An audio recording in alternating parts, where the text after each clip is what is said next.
Hello enemy fans, आप सभी का स्वागत है शाहनवाज मैट के चैनल पे। तो पूरे 3 महीनों के बाद मैं फिर से सोलो लेवलिंग के एपिसोड्स को स्टार्ट कर रहा हूँ। तो प्लीज़ आप लोग अपना सपोर्ट दिखाना और वीडियो को लाइक करके चैनल को सब्सक्राइब भी कर देना। तो बिना टाइम वेस्ट किए वीडियो को स्टार्ट करते हैं। तो पिछले एपिसोड में हमने देखा था जिन्हो को शैडो मोनार्च सारी बातें बता रहा होता है, जहाँ पर वो एक्चिल्यूट 1 के मौत के बारे में भी बताता है। शैडो मोनार्च एक्चिल्यूट 1 को बचाने के लिए गया था, लेकिन शैडो मोनार्च के वहाँ पर पहुँचने से पहले ही रूलर्स ने एक्चिल्यूट 1 को मार डाला था और यहीं पर हमारी एपिसोड की एंड हो गई थी। तो यहाँ पर से हम एपिसोड 81 को स्टार्ट करते हैं। एपिसोड की स्टार्टिंग में रूलर्स ने एक्चिल्यूट 1 के पावर्स को एक क्रिस्टल बॉल में भरकर रख दिया था और रूलर्स उन पावर को यूज करके सभी मोनार्च को एक साथ खत्म कर सकते हैं। उन्होंने सबसे पहले किंग ऑफ जायंट यानी कि रेजिया को पकड़ लिया और उसे जंजीरों में बांध कर कैद कर रख दिया था। रेजिया के पकड़ जाने के बाद सारे मोनार्च को लगा कि उनकी पावर कम हो गई है। शैडो मोनार्च कहता है इसलिए उन सभी लोगों ने मेरे साथ हाथ मिला लिया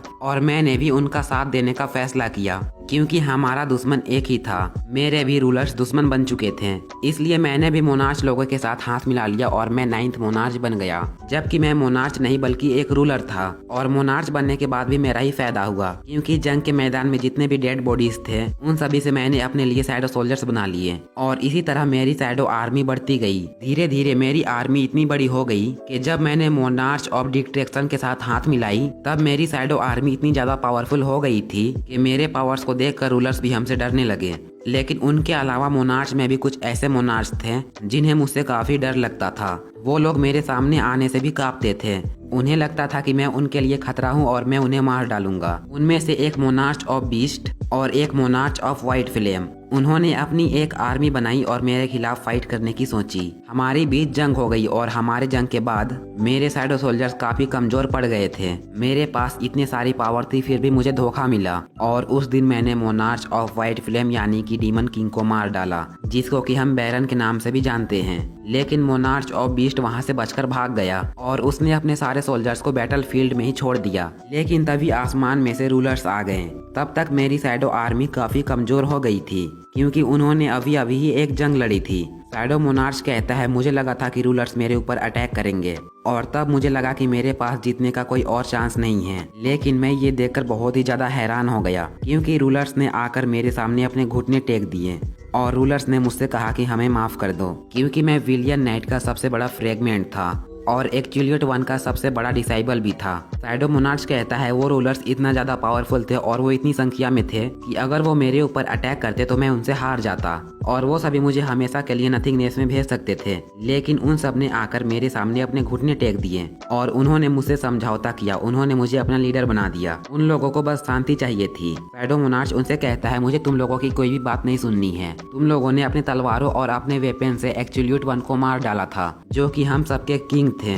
मैं आज भी उनका वफादार हूँ। तभी उनमें से एक रूलर बोलता है वो हमारे भी किंग थे। शैडो मोनार्च उसके फेस को पकड़ते हुए बोलता है आखिर तुम्हारी ये बोलने की हिम्मत भी कैसे हुई? तुम लोगों ने एक्चिल्यूट 1 को मार डाला। उन्हें मारने के बाद भी तुम ये कह रहे हो कि वो हमारे मास्टर थे। वो रूलर शैडो मोनार्च से कहता है मैं तुम्हारी फीलिंग्स को बहुत ही अच्छे तरीके से समझ सकता हूँ, क्योंकि हमारी फीलिंग्स भी बिल्कुल ऐसी ही थी जब हम लोग एक्चिल्यूट 1 को मारने गए थे। लेकिन हमारा मकसद सिर्फ इस वार को खत्म करना था। शैडो मोनार्च उनसे कहता है तो फिर मुझे भी मार डालो, इससे कि ये लड़ाई हमेशा के लिए खत्म हो जाएगी और तुम सभी ये वॉर जीत जाओगे और फिर कभी भी लड़ाई नहीं होगी। तभी वो रूलर कहता है हमें इस वार का हीरो नहीं बनना है, हमें तुम माफ कर दो। शैडो मोनार्च जिन्हो से कहता है मैं उस टाइम बहुत ही ज्यादा गुस्से में था और मैं उस टाइम किसी को भी मार सकता था, लेकिन मैंने उस टाइम अपने आप को छुपाना बेहतर समझा। मैं रूलर्स और मोनार्च की दुनिया को छोड़कर अपनी इस दुनिया में आ गया। मैंने मोनार्च ऑफ व्हाइट फ्लेम की बॉडी को अपने अंदर एब्जॉर्ब कर लिया। उस वार के टाइम में बहुत ही ज्यादा जख्मी भी हो गया था,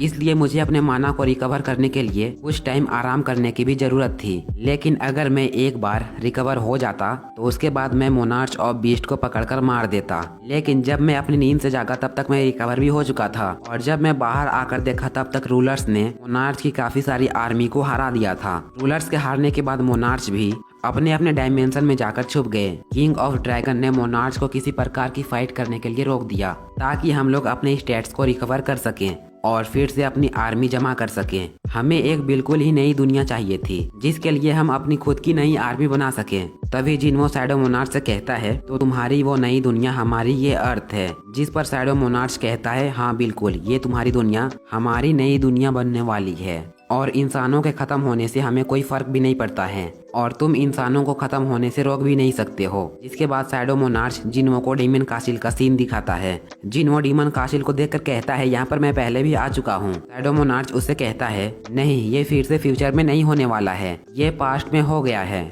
ये सुनकर जिन्हो काफी ज्यादा हैरान हो जाता है। शैडो मोनार्च उससे कहता है मोनार्च का काम है सिर्फ तबाही मचाना और रूलर्स का काम है उन्हें रोकना। और अब जबकि एक्चुअलिट वन नहीं रहा तो रूलर्स की पावर कम हो गई है। जितनी बार भी उनसे हो सका उन्होंने इस अर्थ को बचाया है।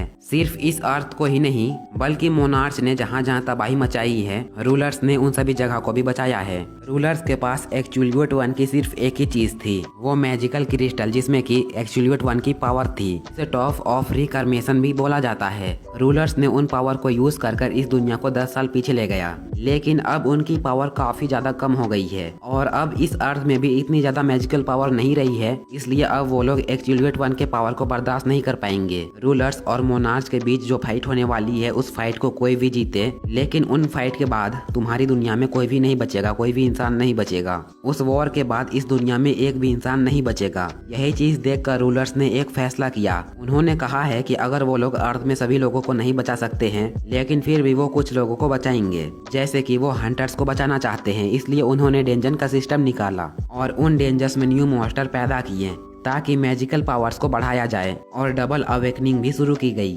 रूलर्स हमेशा चाहते थे कि इस दुनिया में हमेशा के लिए जिंदगी बची रहे, क्योंकि रूलर्स का काम ही था जिंदगी बचाना और मोनार्च का काम था तबाही मचाना। जिन्हो शैडो मोनार्च से कहता है तुम्हारे कहने का यही मतलब है कि इससे पहले भी हमारी दुनिया काफी बार तबाह हो चुकी है और रूलर्स ने मिलकर इसे दोबारा से बनाया है। जिस पर शैडो मोनार्च जिन्हो से कहता है हाँ तुमने बिल्कुल सही समझा, रूलर्स एक्चुअलिट वन के पावर से इस दुनिया को दोबारा क्रिएट कर सकते हैं, लेकिन एक्चुअलिट वन के जाने के बाद अब उनके पास इतनी पावर नहीं रही है। जिन्हो कहता है तो तुम्हारे कहने का यही मतलब है कि अब एक्चुअलिट वन की पावर खत्म हो चुकी है, अब रूलर्स अब उसके पावर को एक बार भी इस्तेमाल नहीं कर सकते हैं। जिस पर शैडो मोनार्च कहता है हर एक चीज की एक लिमिट होती है, कोई भी चीज अनलिमिटेड नहीं होती है। जैसे कि तुम एक्चुअलिट वन को ही देख लो, जिसने पूरी दुनिया को क्रिएट किया था, लेकिन उसके खुद के स्टूडेंट ने उसे मार दिया। जिन्हो कहता है किसी के द्वारा क्रिएट की हुई चीज अपने ही क्रिएटर को आखिर कैसे मार सकता है। जिस पर शैडो मोनार्च कहता है मैं तुम्हें तुम्हारी दुनिया से ही बताता हूँ। तुम एक मशीन बनाते हो जैसे कि एक गाड़ी बनाते हो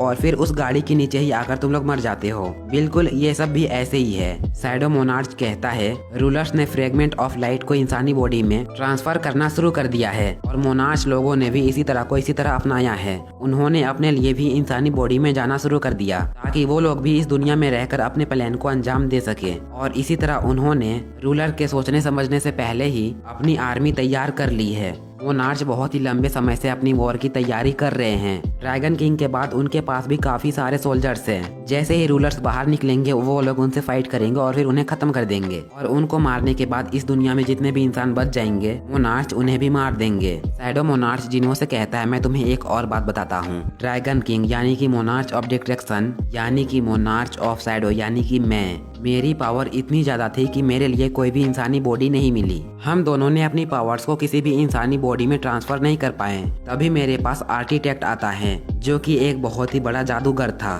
उसने मेरे सामने एक प्रपोजल रखा। उसने मुझसे बोला कि उसके पास एक आइडिया है जिससे कि वो मेरे लिए एक सूटेबल बॉडी ढूंढ सकता है, लेकिन काफी कोशिशों के बाद भी वो भी मेरे लिए एक ऐसी बॉडी नहीं ढूंढ पाता है जिस बॉडी में मैं अपने पावर्स को ट्रांसफर कर सकूं। जिसके बाद आर्किटेक्ट ने एक सिस्टम बनाया जो सिस्टम अभी तुम्हारे पास है। उसने बहुत सारे इंसानों की जांच की, उसने काफी सारे पावरफुल इंसानों की भी जांच की और काफी सारे कमजोर इंसानों की भी जांच की, लेकिन उसके बाद भी उसे ऐसा कोई भी बॉडी नहीं मिला जो कि मेरे पावर को संभाल सके। लेकिन उसने हार नहीं मानी और उसने अपनी रिसर्च जारी रखी और अपने रिसर्च के दौरान उसे एक ऐसा इंसान मिला जिसने उसके सिस्टम को फेल कर दिया और वो अपने रूल्स को खुद ही लिखा करता था। और वो इंसान और कोई नहीं बल्कि तुम ही हो, जो कि बहुत ही ज्यादा कमजोर थे, लेकिन तुमने अपनी आंखों से अपने मौत को काफी करीब से देखा है और अपने मौत को देखने के बाद जिंदा वापस आए हो। हर बार तुम मौत के करीब थे, लेकिन तब भी तुम डेंजन के अंदर जाते थे और हर बार जख्मी होकर ही आते थे। मोनार्च ऑफ शैडो कहता है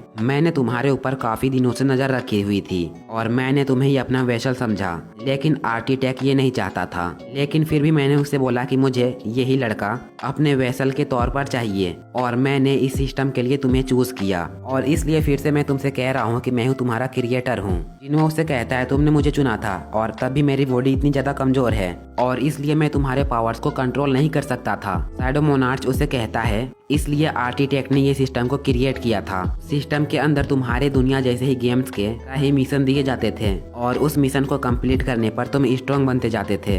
ये पूरा सिस्टम तुम्हारे लिए एक गेम की ही तरह है। तुमने इस सिस्टम का पूरा फायदा उठाया और अपनी पावर को बढ़ाया। हालांकि वो सिस्टम मेरे पावर की वजह से चल रहा था और धीरे धीरे तुम्हारी बॉडी पावरफुल होती गई। जिन्हो एस बॉन्ड से कहता है यानी कि शैडो मोनार्च वो कहता है लेकिन तुमने आखिर आर्किटेक्ट को क्यों धोखा दिया? जब मैंने बोला कि मैं इस कंट्रोल का सिस्टम अपने हाथ में ले रहा हूँ तो तुमने सिस्टम का कंट्रोल सीधा मेरे हाथ में दे दिया और आर्किटेक्ट को मेरे हाथों से मरवा दिया। जिस पर मोनार्च कहता है रूलर्स ने मुझसे माफी मांगी। वो मुझे अपनी तरफ करना चाहते थे, वो मुझे अपना लीडर बनाना चाहते थे और दूसरी साइड मोनार्च ने भी मुझे धोखा दिया था। इसलिए मैं फैसला ही नहीं कर पा रहा था कि मुझे आखिर क्या करनी चाहिए। जिसके बाद आखिर में मैंने ये फैसला किया कि मैं तुम्हें नहीं खोऊंगा और इसी वजह से आर्किटेक्ट को मैंने मार दिया ताकि मैं तुम्हारे अंदर तुम्हारे साथ रह सकूं। और अब हमारे हालात ऐसे बन गए हैं कि मैं तुम हूँ और तुम मैं हूँ। इसलिए इस बात से कोई भी फर्क नहीं पड़ता है कि इस बॉडी का कंट्रोल किसके पास है और अब से हम दोनों एक ही हैं। इसलिए मैं तुम्हें एक ऑफर देना चाहता हूँ।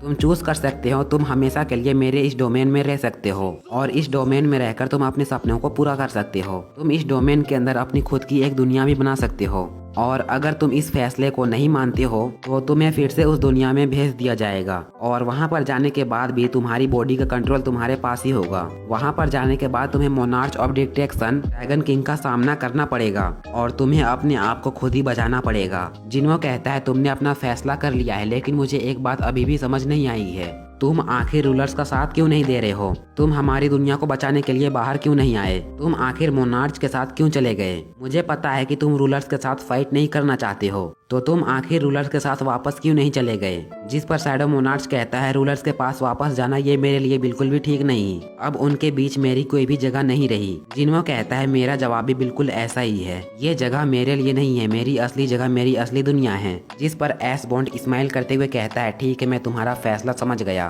कि तुम आखिर क्या कहना चाह रहे हो। जिन्हो कहता है क्या मैं तुम्हें आखिरी बार देख रहा हूँ? क्या इसके बाद मैं तुम्हें कभी भी नहीं देख पाऊंगा? जिस पर एस बॉन्ड यानी कि शैडो मोनार्च कहता है नहीं, इसके बाद हम कभी भी नहीं मिलने वाले हैं। मैं रेस्ट करने जा रहा हूँ नथिंगनेस में, लेकिन मैं शैडो मोनार्च के तौर पर तुम्हारी बॉडी में हमेशा हमेशा के लिए रहूंगा। रियल वर्ल्ड में मरने के बाद तुम्हारी पावर एब्सोल्यूट 1 हो जाएगी और तुम्हारे पास मेरी पावर्स आ जाएंगी। शैडो मोनार्च उससे कहता है तुम्हें पता है कि तुम्हें वापस कैसे जाना है? जिस पर जिन्हो कहता है हाँ मुझे बिल्कुल पता है, क्योंकि अब मैं भी तुम हूँ और मुझे ये भी पता है कि मुझे अब क्या करना है। जिसके बाद जिन्हो कहता है जागो।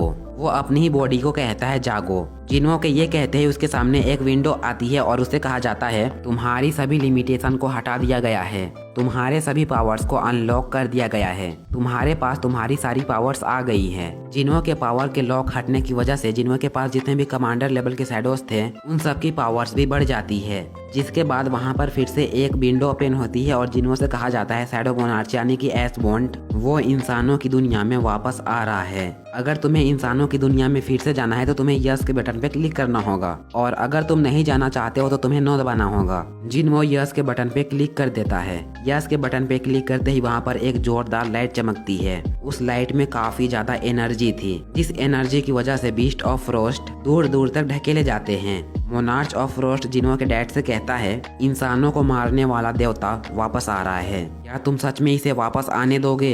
अगर तुम इसे वापस आने दोगे तो जितनी भी तबाही हमने मचाई है उससे भी ज्यादा शैडो मोनार्च यहाँ पर तबाही मचा देगा। वो जिन्हो के डैड से कहता है क्या तुम रूलर्स और शैडो मोनार्च को इस दुनिया में वापस आने दोगे? आखिर तुम क्या सोच रहे हो? मोनार्च ऑफ बीस्ट उससे कहता है हमारे पास ज्यादा टाइम नहीं है, हमारे पास अभी भी थोड़ा सा टाइम है शैडो मोनार्च के वापस आने में, हम उसे अभी ही डिस्ट्रॉय कर देते हैं। और यहीं पर हमारी इस प्यारी सी एपिसोड की एंड हो जाती है। आई होप ये वीडियो पसंद आई होगी। अगर आप सभी को इस वीडियो पे थोड़ी सी भी मजा आई होगी तभी मैं नेक्स्ट वीडियो को बनाऊंगा, वरना भाई ऐसी एडिटिंग में तो मुझे भी देखने में मजा नहीं आ रहा है। तो कमेंट करके बताओ कि नेक्स्ट एपिसोड चाहिए या नहीं और इस वीडियो पे 500 लाइक्स कंप्लीट करा दो।